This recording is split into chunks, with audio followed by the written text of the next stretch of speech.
Welcome, everyone. Nice to see you all here with me this evening. I hope everybody's being safe and sane with everything that's going on in the world out there. But nice to have you all join us. Appreciate you taking your time out of your busy schedules to learn about retirement matters. So that's what I have on my screen here. So welcome. I'm Kelley Slaught. California Wealth Advisors is our company here. So we have these different seminars for folks to help educate them, which those of you that know me know that I love educating folks on investments and how they work. So we have these different series. I will be having a lot more of these coming up, these Zoom meetings, webinars. I miss being in front of all of you. I prefer to be in front of a crowd, but this works fine as well. And these all go on my website as well. So you can always refer people to CaliforniaWealthAdvisors.com and send people there to watch me if you got to get out early tonight, or if you have a friend that wants to find out a little bit more about what we do. So welcome. Appreciate you being here. All right, let me start here with never before. So why do I have this up there? And those of you that have seen me do these before this is gonna be a little bit of a repeat for you. But again, a lot of times I do these webinars and the information I give might be the same information you've heard before, but I might say it in a little bit of a different way. So I always have clients tell me, boy, I listened to you 5-10 times, but I learned something different each time I listened to you. So anyway, never before. Why do I have this up here? I have this up here because right now in America, we are facing something that we've never had before. It's getting bigger every day. It's going to affect everybody in the United States in one way or another. It's going to have dramatic implications across this nation as well. It's been going on for the last number of years and will continue to go on for the next number of years as well. So what am I talking about? I'm talking about retirement. I'm talking about retirement for the baby boomers. Many of them are retiring, and there's this huge influx of people that need retirement advice. So again, this is why I have these kinds of webinars for you to educate you on retirement planning. So it's interesting because a little fact that I have is that when Franklin Roosevelt signed the Social Security Act in 1934, he set the retirement age at 65, but life expectancy at that time, for the average American, was 62 years old. So 62 is when you were supposed to pass away. 65 is when Social Security was supposedly to start. This was 1934. So wasn't that a little interesting trick that he had there? So obviously we're living way more longer, many more years now. We're living longer, so we've got to plan for that. And it's a challenge for folks. I mean, Social Security and Medicare are very underfunded. They're in deep holes, both of them. So I don't know how the politics of all that will work out in the future, but we need to plan for it, whichever way that works out politically, and make sure that we're covering, we can have income and assets for the rest of your life, for 30, 40, 50 years sometimes when people retire, because we're all living into our hundreds. I've got some quotes I'll give you in a little bit.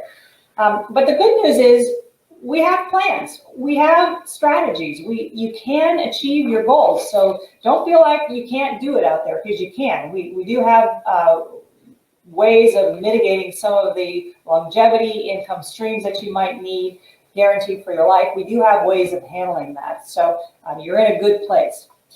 All right, so let me go on. So again, retirement matters is what we're going to talk about here. This is my Financial Matters series. So I will have a number of them. I have a women's seminar coming up. I think it was next week or the week after. I have one of the money managers that we work with going to be doing a webinar for us too. I have a couple of CEOs coming in doing webinars for us. So look at my California Wealth Advisors website and it'll have upcoming seminars, webinars on there for you. Okay, again, my name is Kelley Slaught. I've been doing this for quite a long time, started in the industry in 1982. I definitely help clients make financial decisions for their portfolios. I help craft portfolios for folks depending on what they need, your risk tolerance, your time horizon, your income needs that you might have. So I love doing it. I'm incredibly passionate about what I do. All my clients on this call here will know that. Some of your new folks that are just getting to know me, I absolutely love what I do. I've been doing this a very long time, and I'm I love sitting down with people, making their portfolio into what it is they want, because everybody's different, which makes my job very interesting, actually, because everybody's so different with what they like. So I'm tonight going to talk about my background a little bit. My firm is California Wealth Advisors. By all means, go look at my website. It's getting really good. My staff has worked very hard on making that interactive and a lot of good information on there. I am absolutely committed in helping you all create the portfolios that you need, as again, everybody's different with that. So tonight I'm going to introduce you to some concepts you maybe haven't seen. I'm going to educate you, absolutely, and I'm going to illustrate for you at the end some strategies on how best to manage your portfolio and how to go forward from here. There's really three areas of investing. Actually, before I get into that, I am going to have an evaluation form at the end tonight. I highly encourage you to fill that out for us if you would. It gives us a lot of good feedback on these webinars, how we can improve them, if my voice isn't coming through clearly, or I didn't cover a subject in depth enough. We need to know. I want to improve these. I'm always willing to take advice from folks. So by all means, fill this out for us. And it gives it, so from that standpoint, but it also gives us a good spot to start from for new people that want to talk to us, or my clients that are here that maybe you have an issue that we haven't discussed yet. So put that on there, please. So by all means, fill that out for us. We highly appreciate it. Also on here, I am going to reference a couple different tools I can send you. So if you want me to send you those, reference that on your evaluation form, and I'd be happy to get those out to you once we talk about that. Okay. Before I get too into the depth here of what I'm going to talk about, there are three different levels of investing, or three different time frames of investing, I should say. You've got the accumulation stage, which is when you're usually younger. You've got more risk tolerance at that stage. Perhaps you're putting money in your 401k, your IRA, you're buying real estate, you're starting your business, whatever you're doing, that's the accumulation stage. Then you get to the preservation stage. So that's your pre-retirees or retirees in the preservation stage. I don't want to lose my money. I had a client in today saying, I don't want to lose my money. Well, that's preservation stage. I don't have 20, 30, 40 years ahead of me that I'm going to be working to create more income to accumulate, what I already did. So you want to preserve the assets that you have. Then you turn into the income and or legacy passing stage, income legacy passing stage, to create income from these assets to live on so you don't have to work, or perhaps you want to leave a legacy for your loved ones. So we want to plan for that. We absolutely want to plan for that. So three different stages: accumulation stage, preservation stage, income stage. What I like to do, the thing that's in my head about how I help people is I have, if you will picture with me, a picture frame on the wall that's just a blank frame. And on the table in front of that frame is a bunch of puzzle pieces. And my job is to help put those puzzle pieces up and make a beautiful picture for you in retirement, to help you either get to retirement or plan through retirement and make that picture exactly what you want it to be. And again, everybody's picture is different. So I love helping people do that. So number one and number two for me, you'll learn as I speak here tonight that diversification is absolutely key. When I talk about strategies towards the end here, I'll talk about diversification and how you can do that.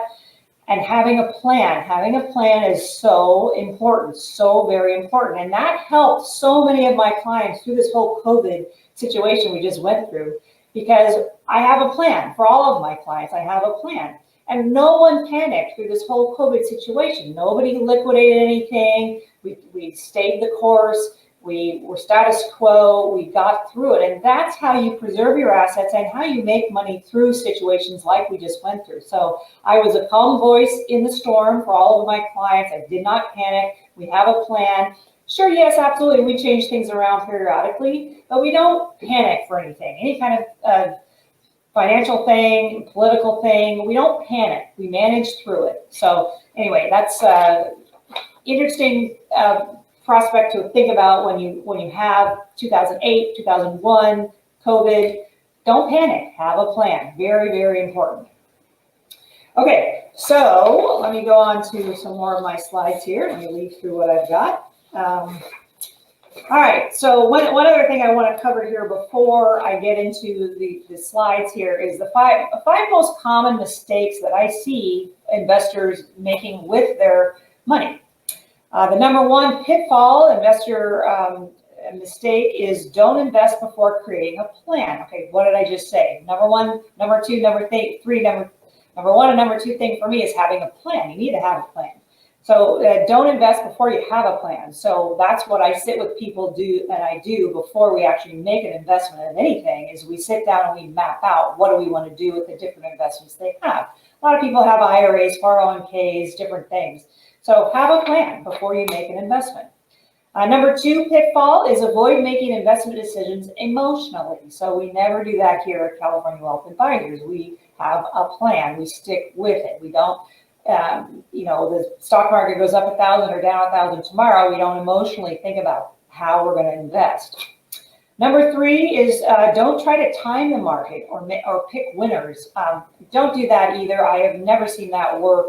Sure, you can have ideas about different things, and we can certainly discuss it, but to try and pick winners and pick losers or time the market in any way is really doesn't work that well. I've never seen it work very well.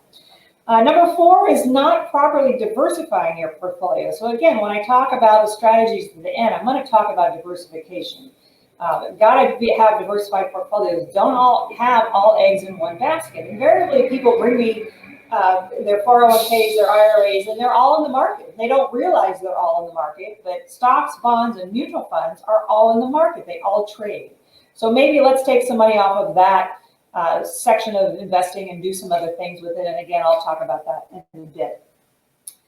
Number five pitfall is acting on investment advice from the wrong sources. So that would be your neighbor Bill that lives down the street, your office worker friend Sue, and they might have some great suggestions, but are those the best sources to take financial advice from? So just know your sources when you take advice from folks. This is an interesting fact that I always like to say because it shows so clearly how if you don't have a plan, what can happen to you.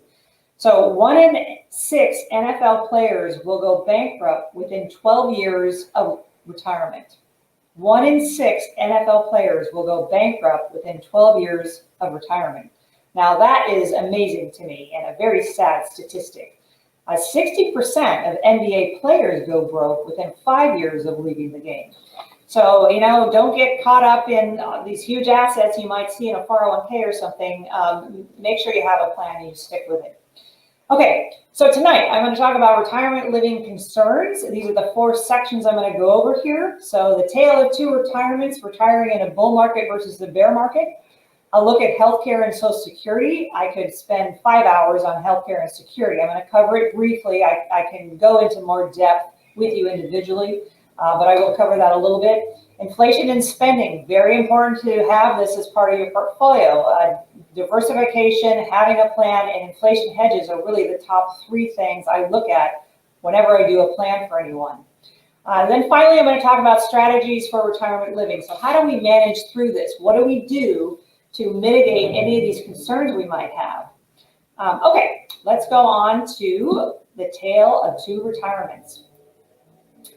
All right, this is fascinating to me. So when you retire in a bull market, and this is all money in the stock market. So these are the scenarios I'm going to give you right here. I'll give you other scenarios when I talk about strategies. But in this case, since most people end up being here because they don't have good financial advice, they're all in the stock market. So you're retiring in a bull market. So that means the market goes up for a number of years. Okay, so this person has $500,000 they invested in 1991, which was the start of a bull market.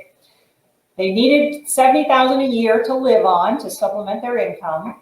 So they took out $70,000 a year for these 10 years it shows up here. And at the end of 10 years, the market had done well. So they were left with about, let's say, $750,000 at the end after having taken out $70,000 a year. Well, that's great. We love that scenario, right? Wonderful. Do we really know if it's a bull market or a bear market today, if you're retiring today? No, we don't. I mean, I do have a crystal ball behind me here, but she doesn't always tell me what's going to happen in front of us. All right, let's look at this other scenario, a bear market retirement. So this person has $500,000. Again, they need $70,000 to supplement their income, but we're in a bear market. So look at this. By 2007, let's say, they've completely run out of money. They don't have the $70,000 anymore. Their assets are down to 0. We do not want this scenario to happen to you. Again, I'll talk about strategies when I get to the end here, but it's really important to look at, well, do you know if it's a bear market or a bull market? Because we don't know what's coming ahead of us. So let's try to mitigate any kind of things like that might happen to your portfolio. Okay, let's talk about healthcare and Social Security. All right. I thought this was an interesting fact. Since centenarians, those living to 100 or beyond, now number 82,000, up from 50,000 in 2002. So we are an aging population, that's for sure. Those 100 and plus are America's second fastest growing age group. And those are 85 and over are the fastest aging group, fastest growing age group. So again, we're all living longer. We've got to mitigate the risk for living longer. We've got to do things that manage through the years we have ahead of us, that have income streams guaranteed for us, have maybe downside protection for our portfolio as well. So anyway, married couples retiring at age 65 will likely live to age 84 for men, 86 for women. If you live to that age, you have a 10% chance, more of you, 25% to 10%, living to age 90, 100, or 90, 95, or 100. And what's interesting here is 43% underestimate the average life expectancy. So if we knew exactly the day we were going to die and how much money we had today, boy, we could make that an easy calculation, couldn't we? But we don't know that. So what I do is I usually ask folks, well, what is your longevity that you expect? What kind of physical shape are you in? How long did your parents live for? We are all living longer, and medicine has gotten way better for all of us. So that's a good thing, but we need to plan for it. Okay, healthcare costs in retirement. Of course, healthcare costs have gone up quite a bit. My next slide will show that. But this is the confidence of pre-retirees that they have in healthcare costs. So 44% of retirees say that their healthcare costs are higher than they expected them to be. So you've got to plan for healthcare costs. Long-term care is the #1 concern I have from clients when they come see me. How am I going to pay for my long-term care? If I need that, who's going to pay for it? I don't want to be a burden to my family. Again, I'm going to talk about that in a little bit. I'll go into depth a little bit on how to take care of that. Again, long-term trend in healthcare costs have only gone up. You've got to plan for it for the future, that's for sure. All right, let's talk about inflation and spending here. Always interesting to talk about this. A new house in 1968 was around $15,000. 2018, it was about $302,000. So obviously a huge, big increase here. Now, those of you that live in Santa Barbara or Southern California that are watching this with me know that you can't buy much for $302,000 in California. This is across the United States. But it's always interesting because $1 today does not equal $1 tomorrow, does it? I mean, a gallon of gas in 1968 was 34 cents. Would we love to pay that today? Yes, we would. I think it's closer to $3.50 or so today. This is 2018. So always interesting. I like looking at this one too. 1968 income was about, let's say, just under $8,000 a year. That's what you could live on. Today, well, 2018, it was $61,000, and that in California is not going to get you too far either. A couple I like to throw in here is the cost of a Mustang in 1960s. How much did a new Mustang cost, Ford Mustang in 1960? And my notes show $2,300 is what they were. I think they're closer to about $60,000 today for a new one. The other one I like to talk about is college. How much did the private school cost in the 1960s? How much did it cost to go to a private university in the 1960s? And it was about $475 a year. And my daughter, my youngest, just graduated from college. She graduated from the American University of London, but she did get into USC here. And if she had gone to USC here, it would have cost her about $75,000 or more per year. It cost me. It wouldn't have cost her anything. It kind of falls on mom. Would have cost quite a bit more than this $475 it cost in the 1960s, that's for sure. So your dollar today does not equal $1 tomorrow. You've got to have inflation hedges in your portfolio. So that's the whole point of me telling you this is have inflation hedges inherently built into your portfolios. All right, expectations versus reality. Actually, before I go on to this slide, I do want to talk about Social Security a little bit. I will talk about it on the slide further down, but Social Security benefits are based on your lifetime earnings. And the formula can be a little bit complicated, but it averages income from your 35 highest earning years. They take the last 40 credits, they call them, 4 per year that you get, and they take the highest 35. That's how they figure out Social Security for you. If you have not gone to socialsecurity.gov, please go there. You will have, it's really easy to sign in. You put a username and password in there, and it will show you what Social Security you can get at age 62, 66, which is full retirement age for most folks these days. If you wait to age 70, how much you can get there. So you can kind of figure out what your income might be for Social Security. So know what that is. The other question I get asked quite a bit is Social Security taxed? And it can be. It depends on your income. So if you are married filing jointly and you make under $32,000 a year, you have zero that's going to be taxed from your Social Security. However, if you make $44,000 or more per year, married filing jointly, up to 85% of your Social Security can be taxed.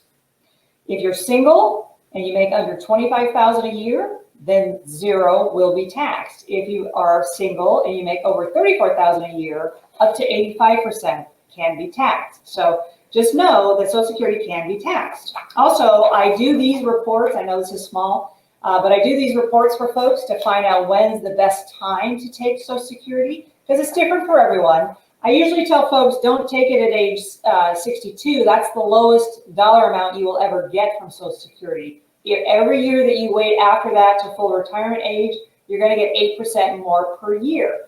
So I usually recommend, if they can, to wait to age 66. If you can wait to age 70, that's even better. You're going to get more. And usually the crossover to that is about 10 years after you start taking Social Security as to when you should start taking it versus not, or if you're waiting till later. But again, I can run those reports for you. Just let me know on the evaluation form at the end. I'd be happy to sit down and help you with that. Okay, expectations versus reality. So workers versus retirees. So 68% of workers expect to work during retirement, but actually 26% actually do. So a lot less people work during retirement than think they're going to. 53% think that their employer-sponsored retirement savings plan will help fund their retirement, and actually only 24% pays for that. And this last one I think is interesting. So Social Security, this is employer-sponsored retirement savings. So this is Social Security down here. 36% of people think that Social Security will pay for part of their retirement, but actually 67% use Social Security. So it's a big difference there of what people actually use Social Security for. A lot of people think they're not going to use that much of it, but usually they do. So know what Social Security is for you. Socialsecurity.gov, absolutely go there and check that out. Okay, I want to talk about spending and budgets here. So know what your budget is. It's really important to know what your budget is. Different for everyone. Everybody has different, maybe some people have paid off their house, maybe some people haven't. Maybe you like to travel, maybe you don't. Maybe you want to go see your grandkids. Maybe you want to send money to your favorite charity. But know what your budget is. It's really important to know that. So I'm going to go to my full screen camera here and go over budgets, because this is very important to know, especially as you approach retirement and into retirement. Know what your budget is. So what's your gap? Everybody has a budget gap. So this is you, this is your house, this is your loved ones. So maybe you tell me, hey, Kelley, I need $10,000 a month. I had a client today just told me that. I need $10,000 a month to retire on. I said, okay, well, what income streams do you have? And most people have a pension, perhaps, or they have Social Security. So this person is getting $5,000 a month from their pension and their Social Security. So, okay, what's the gap? Well, they're looking for $10,000. So that means I've got a $5,000 gap here. I've got to fill in to try and get you to your $10,000. Well, where am I going to go for that? Where am I going to create income for you? Well, I'm going to go to your 401k, perhaps. I'm going to go to your IRAs. Maybe you have Roths, IRAs, SEP IRAs, 457s. There's different retirement accounts. Maybe you're going to work a little bit. Maybe you're going to consult. Or maybe you have rental properties or you have other investments that pay you income. So that's where I'm going to go to create this other $5,000 you might be looking for. So again, budgets are really important. Know what your budget is. On my website and or I can send it to you. I have a budget sheet that will go over or ask you questions, what income do you have? What taxes do you pay? All sorts of different questions like that. So by all means, fill out that budget sheet. It's really important to know what your budget is when you retire. And it can change. I change with folks all the time, but the budget sheet's important to know, important for you to know. All right, let me go back to my slides here. All right, spending patterns, we covered this a little bit. All right, this is important to kind of just think about as you take out more money. So let's say you have a portfolio, you have $1 million and you're taking out $80,000 a year. Well, if you didn't make any money off of that, you just straight took out $80,000, it's going to last you about 15 years. If you have $1 million and you're taking out $40,000 a year, well, it's going to last you a bit longer than that. So just realize when you structure portfolios for yourself, know what your spending patterns are, so you know kind of what income you need each year, and try not take out the principal. I try not touch the principal. I mean, this 80,000 scenario here is taking out the principal every month to pay this 80,000. So I try and generate income off of the $1 million in this case to create the 80,000 for clients, so they don't have to touch their principal. So just important to know that. The other thing that you might want to think about here too, especially in this year, is looking at Roth conversion. So I have a sheet here that talks about the tax bracket, the different tax brackets and the levels, 10%, 12%, 22%. Find out what your tax bracket is. Again, it's different for everyone. Because this might be a great year as far as Roth conversions go. I have a lot of people ask me about those. And because of COVID this year, a lot of people have lower income than they normally would have. Perhaps they've had to shutter their business for a while, their restaurant, whatever, but they've got lower income. So it might be a good year to take some money from a retirement account, it could be a 401k, it could be an IRA, and transfer that into a Roth. Because once you do that, the money that grows in that Roth account for you is tax-free. And you don't have required minimum distributions like you do for 401ks and IRAs when you turn age 72. They increase it to 72, not 70 and a half anymore. So it might be a really good year to do a Roth conversion. Now, when you do a Roth conversion like that, whatever you take out of the IRA 401k is a taxable event to you, goes to your tax, goes as ordinary income taxes on your tax returns. So you want to make sure you keep yourself below whatever the next tax bracket is. So if you're in the 22% bracket, you want to make sure you're not thrown up to the 24% tax bracket with how much money you put into the Roth. So you want to make sure you keep that below, and I can help you with all of that. But anyway, I wanted to bring that up because a lot of people do ask me that kind of a question. Okay, let's go back to the slides here. All right, so strategies in retirement living. So this is really important to know. How do I mitigate? How do I manage through the 30, 40 years I have ahead of me of retirement, the ups and downs of the stock market? How do I manage through that? So I'm going to give you some ideas here. It's important to know your risk tolerance. So again, on my website, I have something called Riskalyze, and there's about 12 questions on there. And again, if you want to put this on your evaluation form that you'd like us to send you the Riskalyze questionnaires, we can do that. But know what your risk tolerance is, especially when you're in stocks, bonds, and mutual funds or cash. And this is a typical 401k account I see because that's all the choices they have. So 401ks typically are 100% in the market, 100% in traded securities of some kind.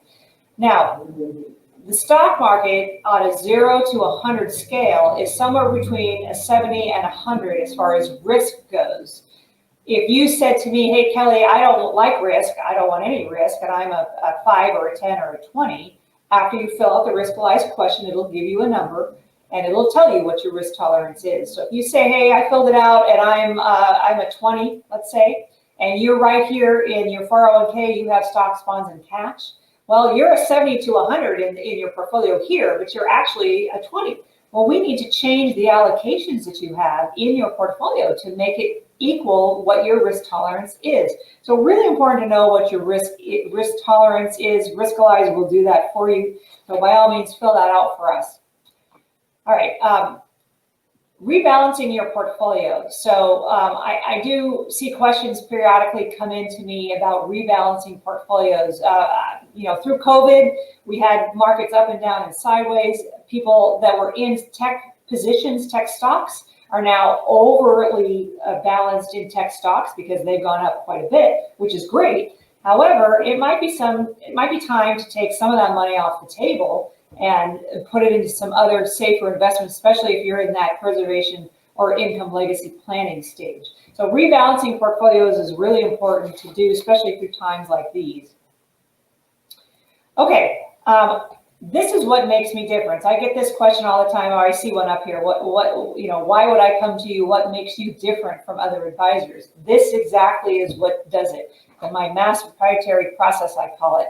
So M being managed accounts, money markets, mutual funds, anything to do with the stock market. So again, this is going to go up and down in this light blue section here.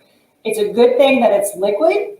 Stocks we can sell, buy and sell any day of the week we want. So can we with mutual funds or managed accounts. It's very liquid. It's also very volatile. So expect that with this light blue section. A lot of my clients love these alternative section here, this dark blue. Alternative means anything that doesn't trade with the market. So that's a good thing. A client might want something that's not traded every day like it is in this light blue section. A good thing about it is it doesn't trade every day. A bad thing about it is it doesn't trade every day. It's not liquid. We're going to put money over here. We're not going to be able to take it out tomorrow like we could the stock market.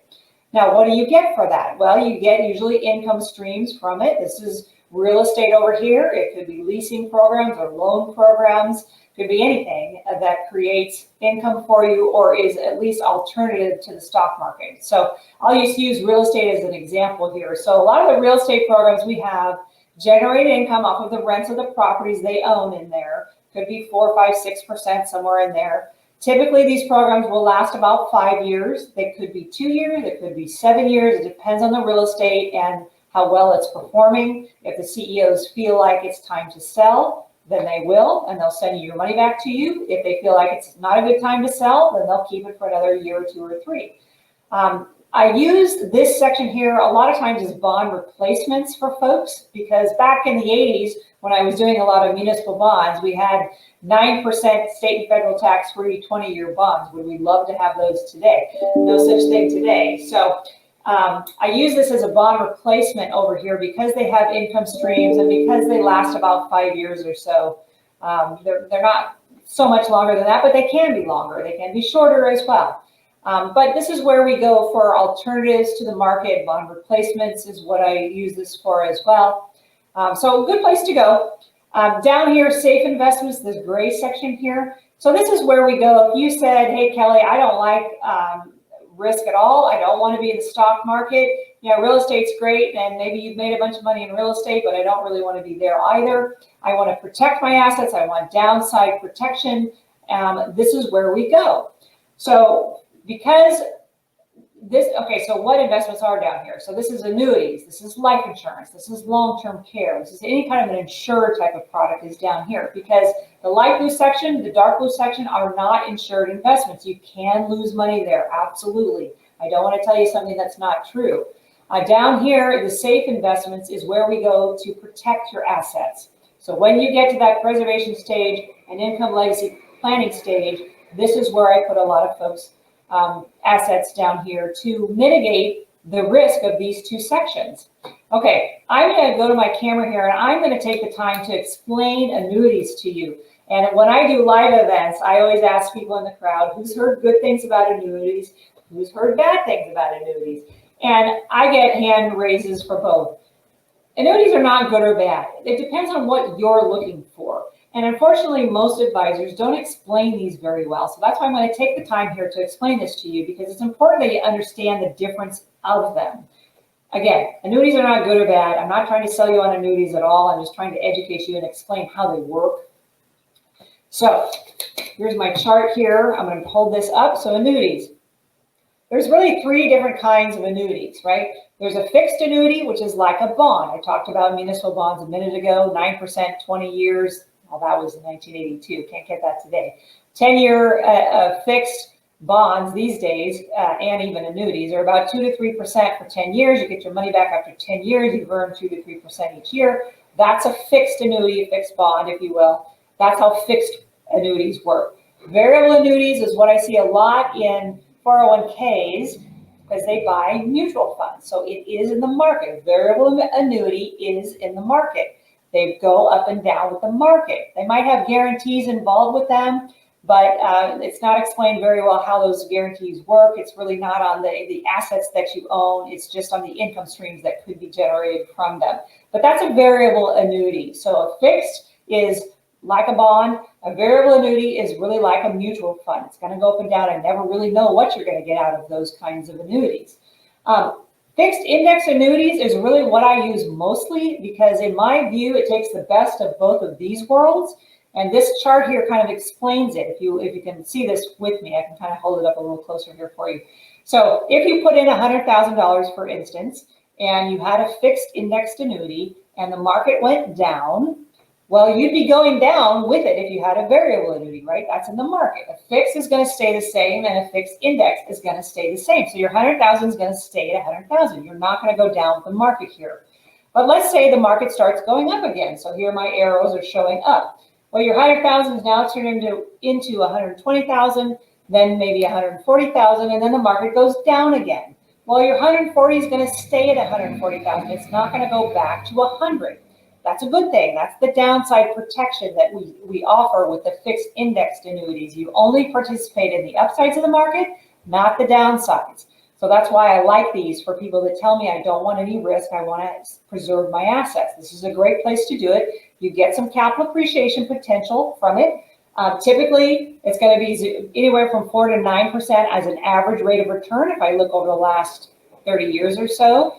This is not a guaranteed rate of return. What you are being guaranteed here is your principal will be intact. So you're going to have some years that are going to be zero. If the market's going down, you're not going to make any money that year, but you're not going to lose any money that year. You will have that happen with a variable annuity or anything that's in the stock market. Your assets could go down, not with a fixed index when the market goes down. So some years are going to be zero. I've seen these perform up to 9%, even higher than that. So that's why I say typically about 4 to 9% is what your average rate of return is going to be on these types of investments. Not a guaranteed though. It's guaranteed to not lose you any money. The gain is just going to depend on the market. And oh, by the way, you can create income streams off of these, which is, again, why I do these for a lot of folks, because the income streams that we get from these types of annuities are guaranteed to last for your life. So again, to get away from running out of money, for instance, in the bear market I showed you, the charts I showed earlier, you run out of money if you're in a bear market and you're taking out that $70,000 a year. Well, if you have a fixed indexed annuity and we turn on the income streams for you, then that money is guaranteed for the rest of your life. And oh, by the way, it's going to be increasing. I talked about inflation hedges earlier, right? This has inflation hedges built into it. I can run illustrations for you that will show it. If you put in $100,000, you take out income in 5 years or 10 years, and it'll show the income streams and it'll show it increasing over time. You have immediate annuities as well. If you put in $100,000, you can start taking money out today. You'll get less than if you let it grow for you for 5 or 10 years, but we can do that as well. So income streams are great, guaranteed for life and increasing. I like that. This is the only place I can go for that as far as these kinds of investments, because we take out money from the stock market, our real estate, we sell it, it's in the bank, we start living on that, that's going to go to zero as well. This is the only place I can make an investment for you that will have income increasing, guaranteed for your life. So there's a lot more to these, but I wanted to make sure I explained how annuities work. I also want to talk about long-term care here while I have the chance, because long-term care is the #1 thing people ask me about, like I said earlier, to cover when they get in retirement. They don't want to be a burden to their family. So where do I go for that? Well, I go for life insurance policies. And I go to fixed index life insurance policies that work exactly the same way here, which is why I want to bring this up. Because the fixed index life insurance policies will offer long-term care attached to it. It will have a death benefit, so you put in $100,000, it might have a $200,000, $300,000 death benefit to it. And then, oh, by the way, you can do the same thing here as you've done with the annuities. You can have income coming out of your life insurance policy. And by the way, that will be tax-free. So you can get tax-free income from a life insurance policy. You can get long-term care from a life insurance policy. It's usually 2% of the death benefit, whatever that is. So it can be a pretty good amount. I've done some recently here that were about $10,000 or $20,000 a month you can get from the life insurance policy. Again, it depends on how much you put in there, how many years you put money in there, and all of that. But again, I can run illustrations for you to show you all of that. But it works the same way as this. You only participate in the upside of the market, not the downside. And over long periods of time, you can get really nice rates of return from these kind of life insurance policies. So if you have a life insurance policy that's more than about 5 years old, you probably don't have the long-term care attached. They started adding that about 5 years ago for free. You didn't have to pay extra for it. So I can look at the life insurance policy that you have now and compare it to what we might be able to get you today that maybe will add long-term care and maybe income streams for you and improve and even increase your death benefit too. I do that a lot of times too. Maybe improve the life insurance policy you have, even if you've been paying into it for a number of years or if you bought it for more than 5 years ago. So I wanted to take the time to explain this because there are answers to questions that people have and concerns that people have these days. Oh, I see a question here about liquidation of annuities. Okay, liquidating annuities. Okay, annuities are not liquid really in and of themselves. You can take out 10% a year for free. So no questions asked, no fees or anything. You have to hold it for a year first. But you can take out 10% for free. So you put in $100,000, you can take out $10,000 a year for free. If you take out more than that, you want to take out $20,000, for instance, then the insurance company, not me, will charge you a declining surrender fee on whatever you take out over that 10%. So if you took out $20,000, for instance, you get the 10% for free, then or $10,000 for free, then you get the $10,000 they're going to charge you depending on how long you've held that annuity for. So if you've held it for 10 years, there will be no fee for you to take out money. If you've held it for 5 years, well, this is how it works. It's usually 9% the first year, 8% the second year, 7% the third year, and it goes down about 1% each year. So again, you own it for about 10 years, there will be no fee. You can take out the 10%, you can take out more than that. There will be no fee for you to do that. Okay, so anyway, I wanted to answer that question for that one that came in. All right, let me go back to my slides. Okay, so again, this is the world of investing here, as I said. Real estate is here, oil and gas is here, gold is here. Anything you can think of is in this scenario here. CDs, money market accounts, it's all right here. So when you diversify your portfolio into these three sections, and I'll typically do 30%, 30%, 30% in each one of these sections. However, everybody's different. Some people don't want to be in the stock market at all. They want to be down here in the safe section. So maybe we don't do anything over here in the stock market. So this is just a general view for you, but kind of what makes me different is this scenario here, how I manage this. What also makes me different that you might not know is I keep in touch with my clients. And those of you on the call today know I'm very good about keeping in touch with you, making sure your portfolio is doing what it's doing that you want it to do, making sure the income streams are coming in that you're looking for. Certainly we need to change things periodically. Things in your life change. I need to know that. So that's why I keep in touch with people. I always return phone calls. Unfortunately, a lot of advisors don't do that, which is amazing to me. But anyway, there are differences here that I bring to the table that maybe some people are not getting from their advisor now or looking for a new advisor to bring them those kinds of assets. One thing I did want to say about life insurance I thought was really interesting. I ran across this the other day. The English astronomer Edmund Halley prepared the first detailed mortality table in 1693. Life and death could now be studied statistically, and the life insurance industry was born. So 1693, the life insurance industry was born because they could track things statistically. I thought that was interesting. So life insurance and annuity have been around for hundreds of years. They really have. The life insurance and annuity companies I've worked with have been around, 200 years sometimes. So a long time. Okay, where is your money right now? Okay, this is really important. When you come to see me for the first time, I need to know where your assets are. Do you have real estate? Do you have IRAs, 401ks? What kind of savings accounts do you have? It's really important to know for you where your money is. And I have one of my assistants now working on some sheets that will print out for you, and you can fill in where exactly all your assets are. Because a lot of people don't know. They don't know where all their assets are. They don't know what their net worth is. We need to know that for me to do a whole scenario for you, to do a portfolio review. Okay, so this kind of just shows you income planning. So this is an annuity down here generating $50,000 a year. You can see that it's increasing. So we like that. This is increasing by 3% a year. Again, those inflation hedges are really important.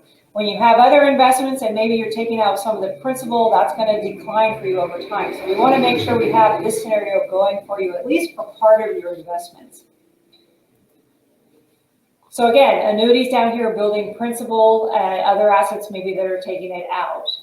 Then you've got maybe more buckets of assets that you have, 3 pools of assets, building principal, taking money out, maybe taking money out faster. So know where your money is, know how it's creating income for you or not creating income for you, know if you're taking out principal or not. That's important too. So again, knowing the distributions from your retirement plan is very important.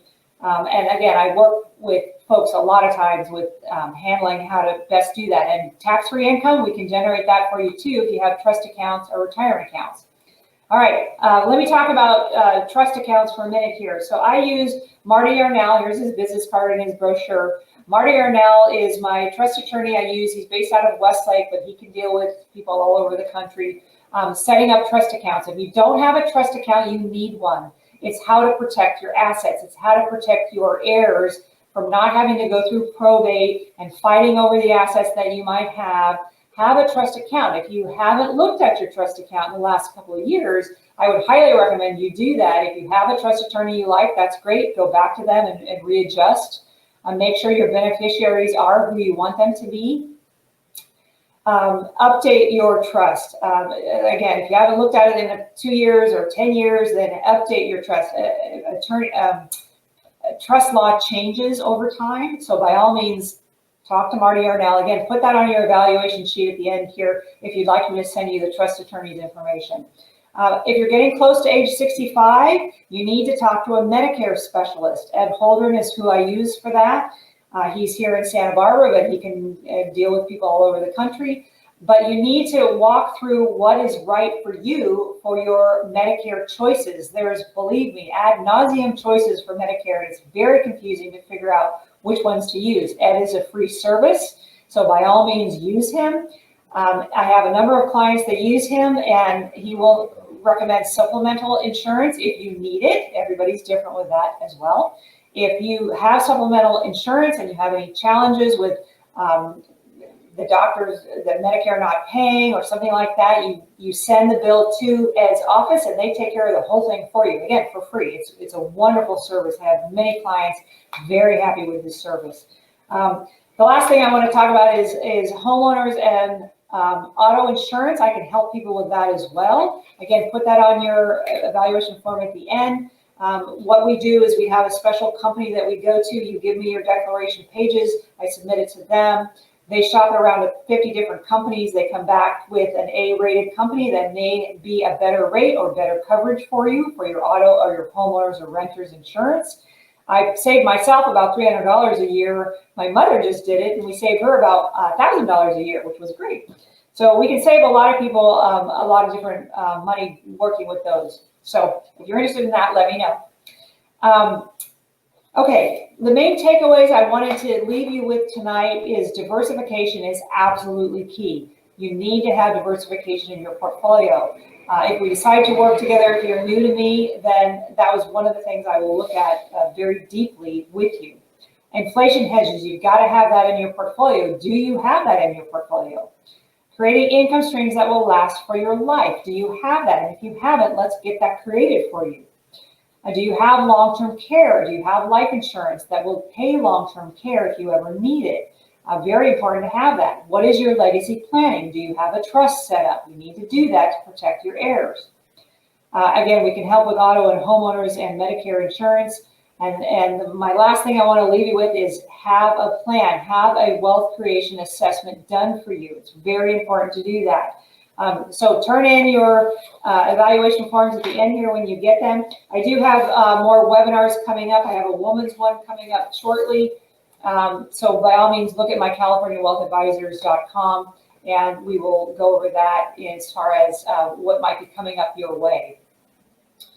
Okay, this is what happens when you don't have a plan, and this is my sense of humor, so I hope everybody thinks this is funny, because I think it's funny. When you don't have a plan, things can happen, and we don't want that to happen to you. So make sure you have a plan, that's for sure. So thank you for coming tonight. I really appreciate everybody's attendance here. If you have questions, by all means, send them in to me. Come to my other webinars that I have. Please fill out the evaluation form. It is very helpful for us. And with that, thank you so much. Stay well, everybody, and healthy, and we will see you next time. Thanks so much.